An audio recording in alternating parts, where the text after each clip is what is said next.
ایک کھانے پہ گزارا کر لیتا ہے.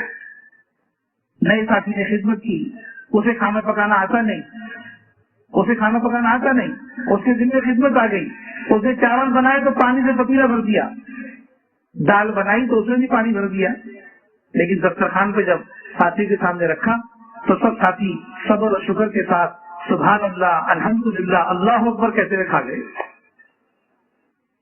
یہ ترکیب ہے اس کام کی. طرح طرح کے کھانے والا جماعت میں آ کر اس کھانے پہ گزارا کر رہا ہے. موٹے گدے پہ سونے والا جماعت کے اندر چٹائی پہ سو رہا ہے. جس کے چاروں طرف نوکر چاکر گھومتے ہوں وہ خود دوسروں کے کام میں لگا ہوا ہے. یہ ترتیب زندگی ہے, یہ محنت ہے نبی والی, جس سے اللہ پاک اس کی زندگی میں نور اتار دیتے ہیں اور اس کی زندگی تبدیل ہو جاتی ہے. ساری دنیا کا مال اکٹھا کر لیا جائے, ساری دنیا کی حکومتیں جمع ہو جائیں, ایک آدمی کی زندگی نہیں بدل سکتی. ملک اور مال کی زندگی نہیں بدلتی. وہ آدمی جو اس کے بعد دنیا کی طرح طرح کی چیزیں تھی سب کو چھوڑ کر مجاہدے میں مچھروں کے کاٹتے ہوئے, گرمی کے رہتے ہوئے اس کی زندگی میں نور آ رہا ہے. یہ آدمی جب ایئر کنڈیشن تھا, جب نوکر چاکر تھے, جب گھر پہ سارا سامان تھا تو فرض نماز بھی نہیں پڑھتا تھا, ایک وقت کی نماز نہیں پڑھتا تھا. اب اسے مچھر بھی کاٹ رہے ہیں, گرمی بھی لگ رہی ہے اور کھانے پر بھی سادگی کے ساتھ گزارا کر رہا ہے اور تہجد کی نماز بھی نہیں چھوڑ رہا. یہ ہدایت اسے کس نے دی ہے؟ یہ زندگی کہاں سے تبدیل ہوئی ہے؟ ساری تنگیوں کے بعد, سارے مجاہدے کے بعد یہ دکھا دیا اللہ پاک نے کہ جو آدمی اپنے آپ کو حضرت محمد صلی اللہ علیہ وسلم والے اعمال پر لگا دے گا, اس محنت پر اپنے آپ کو لگا دے گا, ان اعمال سے اپنے آپ کو جوڑ دے گا, ان اعمال کو اپنی زندگی کا مقصد بنا لے گا, ہم اسے ہدایت دے دیں گے, ہم اس کی زندگی بدل دیں گے. چاہے اس کے پاس دنیا کا کوئی سامان نہ ہو, کھانے کو روٹی نہ ہو, پہننے کو کپڑا نہ ہو, چلنے کے لیے سواری نہ ہو. صحابہ کی طرح سب سے زیادہ تنگی اٹھانے والے صحابہ تھے, جن کے پاس کھانے کو روٹی بھی نہیں تھی, پہننے کو کپڑا بھی نہیں تھا, چلنے کو سواری تک نہیں تھی, رہنے کو گھر بھی نہیں تھا. ایسے صحابہ کی زندگی تھی اکثر کی. لیکن سب سے زیادہ بڑے ایمان میں بھی صحابہ نمونہ, اپنے اعمال میں بھی صحابہ نمونہ, معاشرے میں بھی صحابہ نمونہ, اخلاق میں بھی صحابہ نمونہ, ہر چیز میں اللہ پاک نے ان کو ایسا نمونہ بنا دیا ان کے مجاہدے کی برکت سے کہ قیامت تک کے آنے والے لوگ ان کی مثال دیں گے. تو بھائی اور دوستوں بزرگوں, یہ بات سمجھنے کی ہے کہ زندگیوں کے بدلنے کا تعلق دنیا کی چیزوں سے نہیں ہوگا. دنیا کی چیزوں سے نکلیں گے, حضرت محمد صلی اللہ علیہ وسلم والے اعمال پر لگیں گے, اس سے زندگیاں تبدیل ہوں گی. ہماری بھی چیزیں تبدیل ہوگی, ہماری اولادوں کی بھی, پڑوسیوں کی بھی, رشتے داروں کی بھی, اور عام سے عام مسلمان کی, پوری امت کا کے لیے یہی محنت ہے.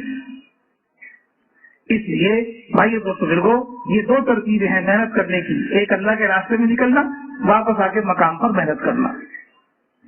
تو واپس آنے کے بعد جب جماعت میں سے 40 دن جماعت سے یہ اعمال کرتے رہے, 40 دن 4 مہینے جماعت میں نکل کے یہ اعمال کرتے رہے, تعلیم میں لگے, دعوت میں لگے, ذکر عبادت میں لگے, خدمت میں لگے, پورے 4 مہینے ایسے ہی کیا, پورے 40 دن ایسے ہی کیا. تو واپس آنے کے بعد بھی بھائی دوستوں بزرگوں, واپس آنے کے بعد بہت سے لوگ 2 حصوں میں تقسیم ہو جاتے ہیں. ایک حصہ تو وہ ہوتا ہے جو واپس آنے کے بعد ان اعمال کو پابندی کے ساتھ کرنے والا بنتا ہے, اور ایک حصہ وہ ہوتا ہے جو واپس آنے کے بعد ان اعمال کو پابندی کے ساتھ نہیں کر پاتا. بہت سے لوگ جماعت میں سے آتے ہیں چھٹی سمجھ کر کہ جماعت میں 40 دن لگ گئے, 4 مہینے لگ گئے, اب ہماری چھٹی ہو گئی. واپس آتے ہیں, چلو اب جہاں سے وہیں چلیں. تو بھائی دوستوں دیکھو, ایسے لوگ جو واپس آنے کے بعد واپسی کو چھٹی سمجھ کے آئیں گے, تو بھائی دوستوں وہ آنے کے بعد ان اعمال کو پابندی سے نہیں کریں گے. اور جو لوگ جماعت میں سے آئیں گے فکر کے ساتھ کہ ہمیں ان اعمال کو پابندی سے کرنا ہے, تو وہ لوگ آ کر ان اعمال کو پابندی سے کرتے ہیں. تو بھائی دوستوں دیکھو, کیا فرق ہوتا ہے پابندی سے کرنے والوں کی زندگی میں اور پابندی سے نہ کرنے والوں کی زندگی میں؟ کیا فرق آتا ہے کہ پابندی سے کرنے والے جو ہیں اپنے مقام پر آنے کے بعد اپنی مسجد سے, یا مسجد نہیں ہے تو کوئی گھر جو ہے متعین کر کے یا کوئی جگہ متعین کر کے اور اپنے آپ کو ان اعمال کے ساتھ جوڑتے ہیں. تو بھائی دوستوں کو پابندی کی برکت یہ ہوتی ہے کہ ان کی زندگیوں میں جو تبدیلی اللہ کے راستے میں نکل کر آئی تھی وہ تبدیلی اب آتی چلی جاتی ہے اور وہ اپنے ایمان اور اعمال میں ترقی کرتے چلے جاتے ہیں. اور جو لوگ چھٹی سمجھ لیتے ہیں آنے کے بعد کام چھوڑ دیتے ہیں تو بھائی یہ دوستوں دیکھو کچھ دن تک وہ چلتے ہیں اور اس کے بعد بیٹھ جاتے ہیں. آپ دیکھو گے مسجدوں میں جا کر ان کے حالات معلوم کرو گے اور آپ ان سے پوچھو آپ کی مسجد میں 4 مہینے والے کتنے ہیں؟ وہ کہیں گے 20 آدمی ہیں. چلے والے کتنے ہیں؟ کہ جی 50 آدمی ہیں. 50 اور 20 70 آدمی. تو آپ کی مسجد میں مشورے میں کتنے بیٹھتے ہیں؟ کہ جی مشورے میں تو 10 آدمی بیٹھتے ہیں. 10 کتنے لوگ کراتے ہیں؟ کہ گشت میں 10-15 لوگ ہوتے ہیں. جماعت میں کتنے نکلتے ہیں مہینے میں 3 دن کی جماعت میں؟ کہ 3 دن کی جماعت میں تو ایک جماعت جاتی ہے مسجد سے پورے مہینے میں. اور کتنے لوگ ہیں وقت لگائے ہوئے؟ 4 مہینے والے 20 اور چلے والے 50. 70 میں سے صرف 10 آدمی کام کر رہے ہیں. یہ 60 آدمی کہاں چلے گئے؟ 4 مہینے لگا کر مشورے میں نہیں بیٹھ رہے, چلا لگا کر تعلیم میں نہیں بیٹھ رہے. یہ کون لوگ ہیں جنہوں نے وقت بھی لگایا اور تعلیم چھوڑ رہے ہیں, وقت بھی لگایا مشورہ چھوڑ رہے ہیں, وقت بھی لگایا اور کشت نہیں کر رہے؟ کہ یہ وہ لوگ ہیں جو واپس آنے کو چھٹی سمجھ کر آئے تھے اور ترتیب کے پابند نہیں بنے. جو لوگ مقام پر آ کر پابند نہیں بنیں گے بھائی دوستوں اس کام میں باقی نہیں رہ سکتے, کچھ دن تک چل کے رک جائیں گے. اس لیے سارا مجمع جتنا یہ مجمع بیٹھا ہے اور جہاں تک بات پہنچ رہی ہے وہ سارا مجمع اس کی نیت کرے ہم ان اعمال کو پابندی سے کریں گے انشاءاللہ. کریں گے سب, ہاں, چاہے حالات کچھ بھی ہوں. اس لیے کہ جو لوگ پابندی سے یہ کام کریں گے ان کی طرف حالات آتے ہیں. کیا آتے ہیں بولو؟ حالات آتے ہیں. پابندی سے جو لوگ کام کریں گے ان کی طرف حالات آتے ہیں. اور حالات کا آنا وہ تربیت کے لیے ہوتا ہے, تربیت کے لیے ہوتا ہے اور ترقی کے لیے ہوتا ہے. جو لوگ پابندی سے نہیں کرتے ان کی طرف حالات نہیں آتے, ان کی کوئی آزمائش نہیں. آزمائش ان کی ہے جو پابندی سے کریں. اس لیے کہ اللہ تعالیٰ اپنے بندوں کی تربیت کے لیے, ان کی ترقی کے لیے ان کے اوپر حالات ڈالتے ہیں, ان کے اوپر حالات ڈالتے ہیں. ہاں, ابراہیم علیہ السلام کون ہے؟ کہ اللہ کے خلیل ہیں, اللہ کے خلیل ہیں. چاروں طرف ماحول میں بتوں کی پوجا ہوتی تھی اور جو بادشاہ تھا نمرود, وہ خدائی کا دعویٰ کرتا تھا, اپنے سامنے سجدہ کراتا تھا. چاروں طرف بتوں کی پوجا ہو رہی ہے. ابراہیم علیہ السلام نے ان سب کے بیچ میں بتوں کا انکار کیا. اللہ تعالیٰ نے ہدایت دی, بتوں کا انکار کیا اور ایک اللہ وحدہ لا شریک لہ کا اقرار کیا کہ یہ کچھ نہیں ہے, کرنے والی ذات اللہ کی ہے. بھائی دوستوں بزرگوں, جب ابراہیم علیہ السلام نے اقرار کر لیا اور ایمان مضبوط ایمان کے ساتھ سب کے بیچ میں اعلان کر دیا اور اقرار کر لیا ایک اللہ کا, اس کے بعد ان کی زندگی میں حالات آنا شروع ہوئے. آگ جلوائی گئی ان کے لیے, آگ. جو بتوں کی پوجا کر رہے ہیں ان کے لیے آگ نہیں ہے, جس نے اللہ کا اقرار کیا اس کے لیے آگ ہے. آگ جلوائی گئی, آگ میں ڈالنا ہے. ہاں, اللہ تعالیٰ نے آگ میں ڈلوایا بھی اور پھر سب کے سامنے بچا کے بھی دکھایا. ہاں, عرض کرنا یہ تھا کہ جب ایمان آ گیا تو حالات آئے, جب ایمان آ گیا تو حالات آئے اور ایمان والوں پر حالات آئے. جن کے پاس ایمان نہیں تھا ان کے اوپر یہ حالات نہیں آئے. اور آگے بڑھے اور آگے بڑھے تو اللہ پاک نے حکم دے دیا کہ بیوی بچوں کو جنگل میں چھوڑ دو, بیوی بچوں کو جنگل میں چھوڑو. یہ حکم کس کے لیے آیا؟ کہ یہ حکم اپنے نبی کے لیے آیا. اللہ والے, اللہ کا اقرار کرنے والے نبی ہیں ان کے لیے حکم آ رہا ہے. ہاں فرما بردار ہیں تو فرما بردار کے لیے فرما برداری کے اوپر حالات آ رہے ہیں. یہ سمجھنے کی چیز کہ حالات ان پر آتے ہیں جو دیندار ہوتے ہیں, حالات ان پر آتے ہیں جو دین پر جمتے ہیں, حالات ان پر آتے ہیں جو دین پر چلتے ہیں. جن کا تعلق دین سے نہیں ہے, جو دین پر نہیں چلتے, ان کے اوپر حالات نہیں آتے. حالات ان کے اوپر آتے ہیں جو دیندار ہوں گے, جو دین پر چلنے کی محنت کریں گے, جو دین پر اپنے آپ کو جما کر رکھیں گے, ان کے اوپر حالات ہیں. اب یہ حالات آ رہے ہیں, اللہ حکم دے رہے ہیں کہ 20 بچوں کو جنگل میں چھوڑ دو. جب لے کے چلے تو راستے کے اندر جتنے علاقے ایسے آئے جو ہرے بھرے ہیں, کہیں نہیں چھوڑوایا. جب جنگل آ گیا, پہاڑ آ گئے لوہے جیسے, اور بالکل بنجر علاقہ آ گیا, اب اللہ حکم دے رہے ہیں کہ یہاں چھوڑ دو. جب چھوڑ دیا تو ابراہیم علیہ السلام بھی دیکھ رہے ہیں, حاضر رضی اللہ تعالیٰ بھی دیکھ رہی ہے, کہاں ہے, کہاں چھوڑ رہے ہیں. جنگل ہے, لوہے جیسے پہاڑ ہیں, زمین میں کوئی دانہ پیدا نہیں ہوتا, پانی کا کوئی نام و نشان نہیں ہے. اس طرح کے حالات چھوڑنے کے کہ چھوڑو, لیکن فرما بردار ہے, دیندار ہے, تو دین پر اپنے آپ کو ثابت قدم رکھے ہوئے ہیں, اللہ کی ماننے پر جمائے ہوئے ہیں. چھوڑ دیا, چھوڑ کے چلے گئے. جیسے حالات آئے آگ کے, تو آگ آئی جلنے نہیں دیا. حالات آئیں گے لیکن بگڑنے نہیں دیں گے. حالات آئیں گے بگڑنے نہیں دیں گے. حالات آئیں گے ہلاک نہیں ہونے دیں گے. آگ آئی تو جلنے نہیں دیا. 20 بچوں کو جنگل میں چھڑوا دیا تو ان کو جنگل میں چھڑوا کر ضائع نہیں کیا. آج دیکھو اس جنگل کا کیا حال ہے.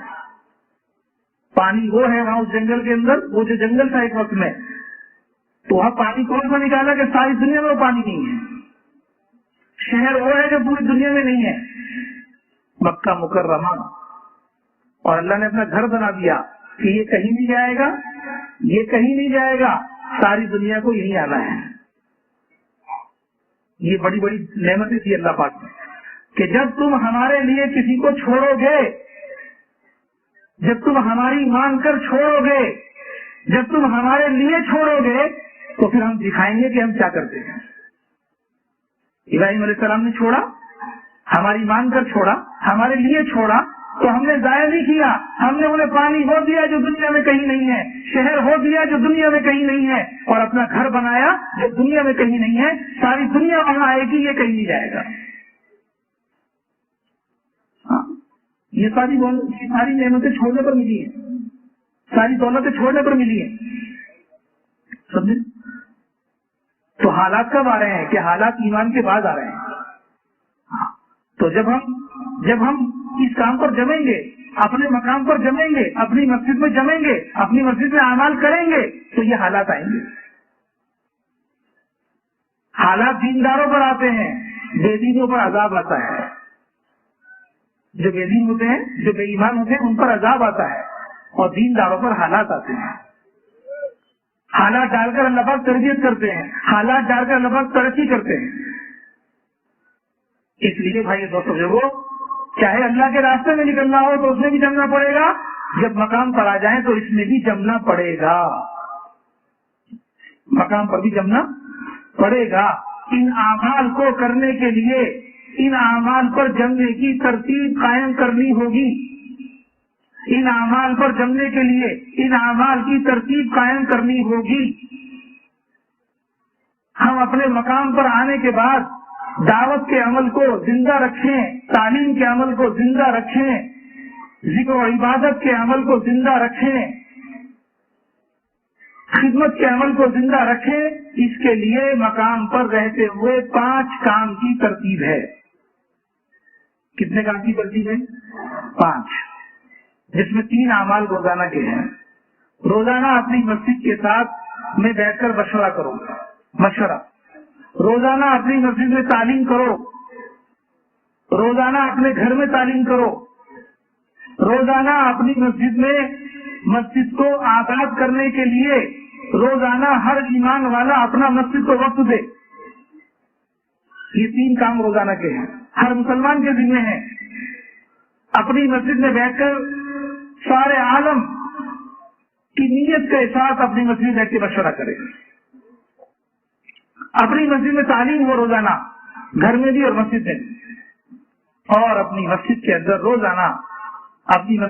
روزانہ مسجد کو آباد کرنے کے لیے ہر محلے کا رہنے والا ہر مسلمان مسجد کو وقت دے. یہ 3 کام روزانہ کرنے کے ہیں. 3 کام. ایک کام ہفتے میں کرنے کا ہے، ہفتے کے 2 گشت. عمومی گشت جسے ہم کہتے ہیں. 5 کام میں گشت ہے عمومی، اور ایک ہے روزانہ کا گشت. ایک ہے عمومی گشت ہفتے میں 2 بار. ایک اپنی مسجد میں 2 نمازوں کے درمیان جماعت فارغ کر کے، اور ایک دوسرے محلے کی مسجد میں جا کر کرنا. عمومی گشت یہ ہفتے کا عمل ہے، ہفتے میں 1 مرتبہ کرنا. ایک اپنی مسجد میں، ایک دوسرے محلے میں جا کر اس مسجد میں.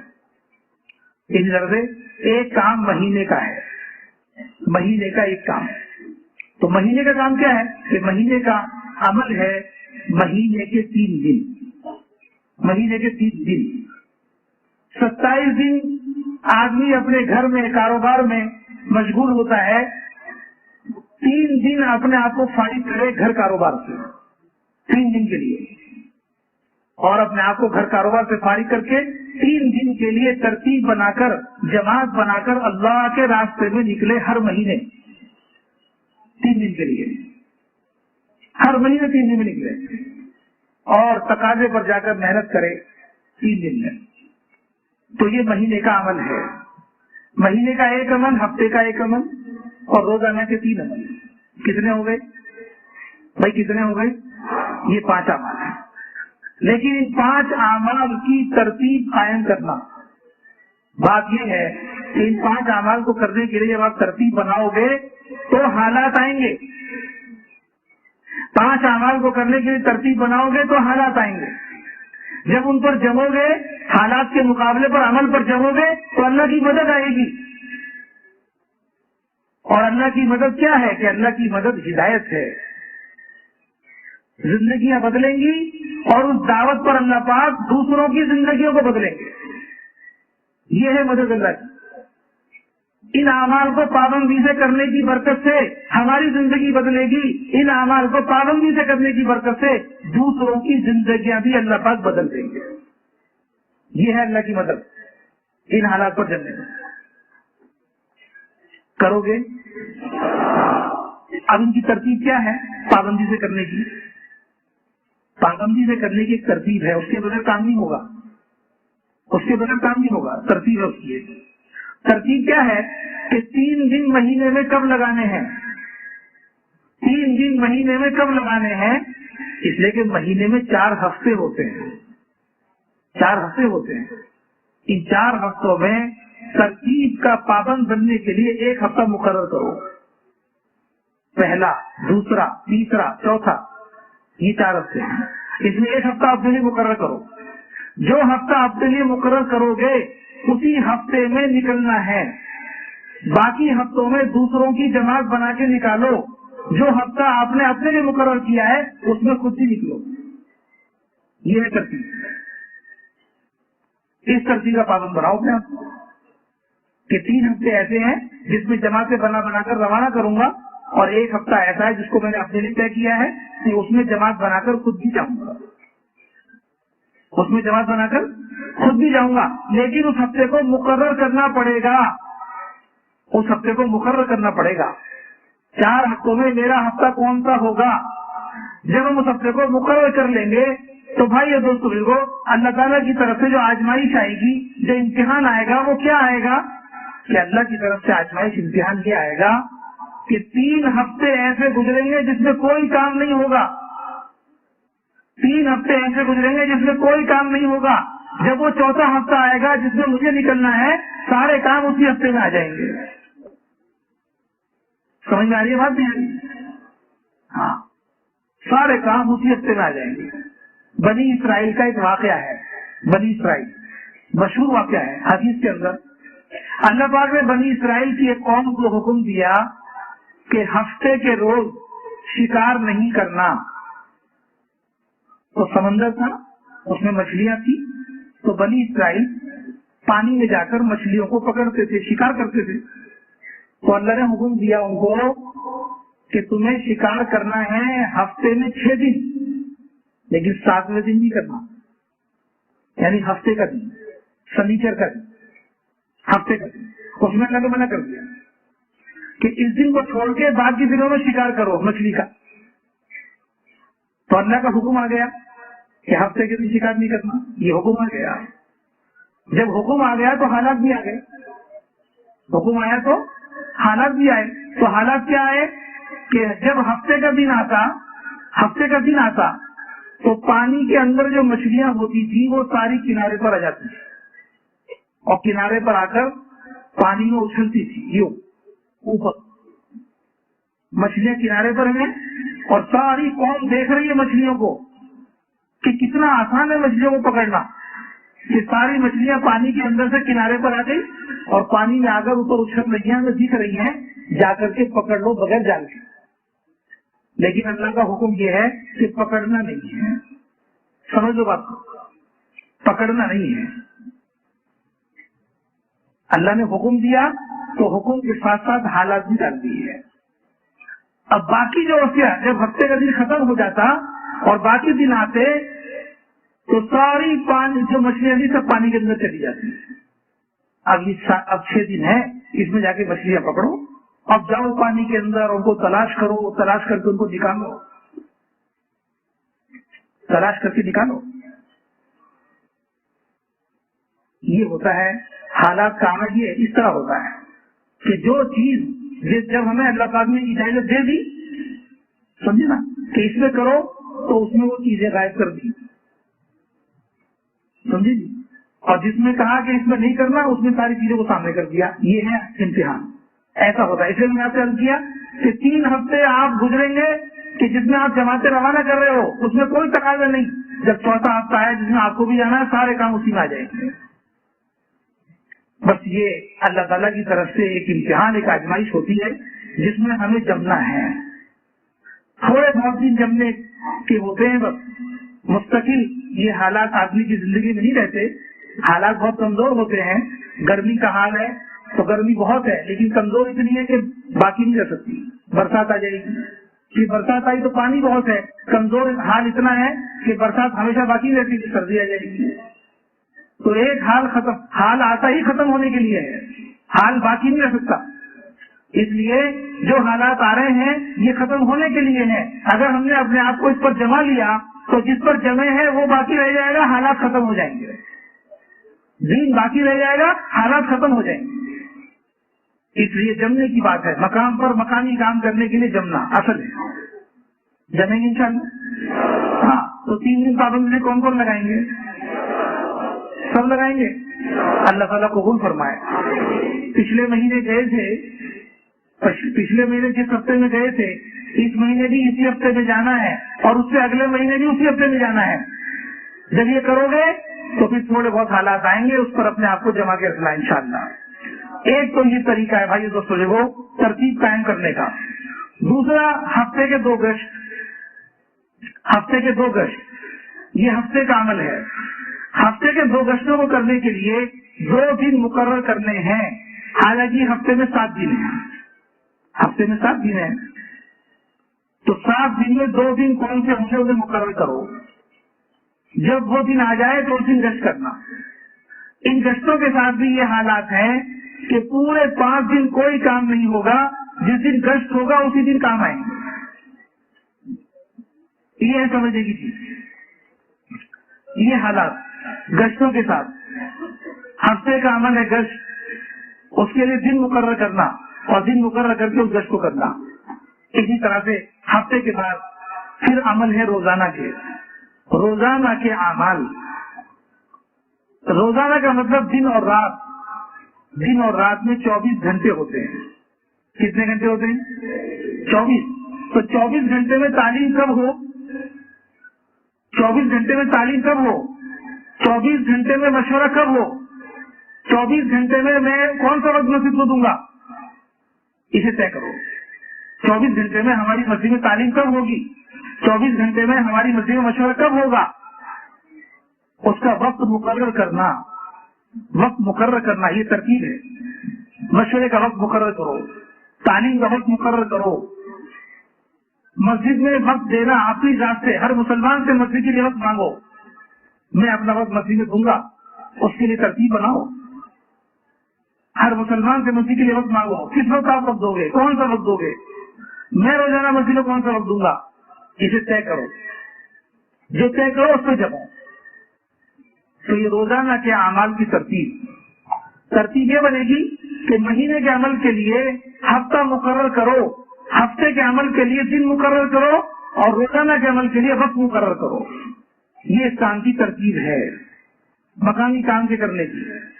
مقامی کام کے 5 اعمال کو ترتیب پر کرنے کے لیے اس کے لیے اوقات مقرر کرنا، اس کے لیے ترتیب قائم کرنا، یہ بھائی دوستو جو مقامی کام کی جان اس سے پڑے گی۔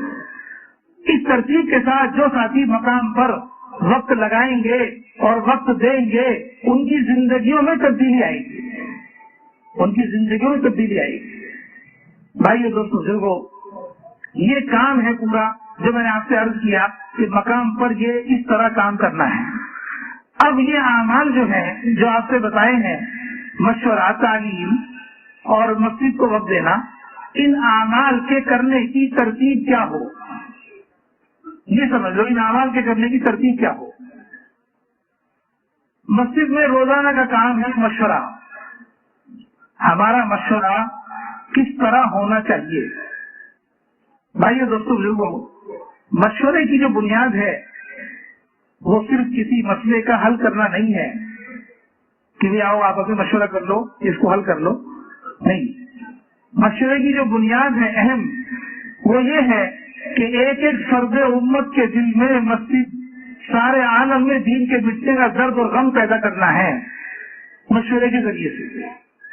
ہمارا مشورہ اس لیے ہے کہ ایک ایک مسلمان کو فکر مند کیا جائے دین کے لیے۔ سارے عالم میں دین کا نقصان ہو رہا ہے، دین مٹ رہا ہے، اس کے لیے مسلمان کو فکر مند کریں۔ کس چیز کے ذریعے سے؟ کہ مشورے کے ذریعے سے فکر مند کرنا۔ حضور اکرم صلی اللہ علیہ وسلم نے اپنی امت کو سکھایا کہ مشورہ کیا ہوتا ہے، مشورے سے کیا فکریں آتی ہیں۔ آپ نے مسجد کے اندر اس لیے کہ یہ بات سمجھ لو کہ مشورے کا تعلق جو ہے وہ صرف مسجد وار جماعت جو وقت لگائے ہوئے لوگ ہیں ان سے نہیں ہے، بلکہ ہمارے مشورے کے ساتھی جو ہیں، ہماری مسجد کے ماحول میں رہنے والا ہر مسلمان ہمارے مشورے کا ساتھی ہے۔ بہت سے لوگ مشورے کا ساتھی انہیں کو سمجھتے ہیں جو جماعت میں وقت لگائے ہوئے ہیں، نہیں، جو ساتھی جماعت میں وقت لگائے ہوئے ہیں صرف وہ ہمارے مشورے کے ساتھی نہیں ہیں، ہمارے مشورے کے ساتھی ہمارے محلے میں رہنے والا ہر مسلمان ہمارے مشورے کا ساتھی ہے۔ اس لیے سارے ایمان والوں کو مشورے میں جوڑنے کی فکر کرو، سارے ایمان والوں کو مشورے میں جوڑنے کی فکر کرو۔ یہ نہیں ہے کہ مسجد کے ایک کونے میں بیٹھ گئے اور سب کے لوگوں کو جانے کا انتظار کر رہے ہیں کہ آپ لوگ چلے جاؤ تو ہم مشورہ کر لیں، یہ نہیں ہے۔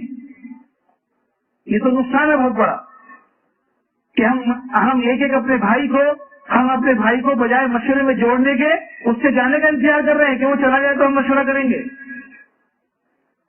یہ بنیاد صحیح نہیں ہے، بلکہ ہمارا کام یہ ہے کہ اگر کوئی بھائی ہمارا مشورہ چھوڑ کر جا رہا ہے محلے کا تو اس کے جانے پر ہمیں درد ہونا چاہیے کہ یہ مشورہ اس کے لیے بھی ہے، یہ مشورہ چھوڑ کے کیوں جا رہا ہے، یہ مشورہ اس کے لیے بھی ہے۔ اس لیے ایک ایک بھائی کی خوشامد کر کے، ایک ایک ایمان والے کی خوشامد کر کے، ہاتھ پیر جوڑ کر اس کو اپنے مشورے میں بٹھانے کی محنت کرو۔ یہ مشورہ سب کے لیے ہے۔ مدینے کے اندر مشورے کی کیا بنیاد ہوتی تھی؟ جب بھی کوئی مسئلہ آتا اللہ کے نبی صلی اللہ علیہ وسلم ارشاد فرماتے، جاؤ پورے مدینے کے اندر اعلان کر دو الصلاۃ الجامعہ۔ یہ اعلان ہوتا تھا مدینے کے اندر۔ مسئلہ آ گیا، مشورے کی چیز آ گئی، کیا کہ نماز کے لیے کیسے بلائیں، اس کا مشورہ کرنا ہے۔ سارے مدینے والوں کو جمع کیا، الصلاۃ الجامعہ کا اعلان کیا،